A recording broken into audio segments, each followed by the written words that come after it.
Hello everyone, রং টেলিকমের পক্ষ থেকে আবারও স্বাগতম। আমি কমলেশ। এই ফোনটা হচ্ছে 12 Pro Max।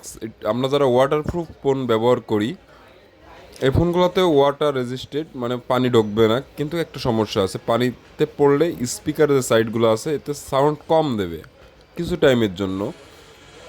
কারণ আমরা যারা ওয়াটারপ্রুফ ফোন ব্যবহার করি তারা যদি একটু সচেতন হয়ে এই যে চার্জিং পিন বা আপনার সাইডে যে স্পিকারের যে জালিগুলো আছে বা ইয়ার স্পিকারের জালিগুলো আছে, অবশ্যই জালিগুলো একটা নষ্ট ব্রাশ বা যে কোনো তুলি দিয়ে মাঝে মাঝে একটু ক্লিন করে রাখবেন। দেখবেন সহজে কিছু হবে না। ওয়াটারপ্রুফ ফোনগুলো, সব ফোনগুলাই আপনার ক্লিন করতে হবে মাঝে মাঝে, তাহলে আপনার সহজে নষ্ট হবে না। দেখেন কী পরিমাণ ময়লা এর ভিতর। আর ওয়াটারপ্রুফ ফোন ঠিক আছে মানলাম, কিন্তু এই যে ময়লাগুলো ভিতরে আছে এইগুলোতে তো পানি কিছুক্ষণ ধরে রাখবে। আর এই পানিতে পড়ার কিছু টাইম পর যদি আপনি চার্জে দেন, চার্জিংয়ের যে কানেক্টরগুলো আছে এগুলো পুড়ে যাওয়ার সম্ভাবনা থাকে, 70% সম্ভাবনা থাকে। ধন্যবাদ সবাইকে।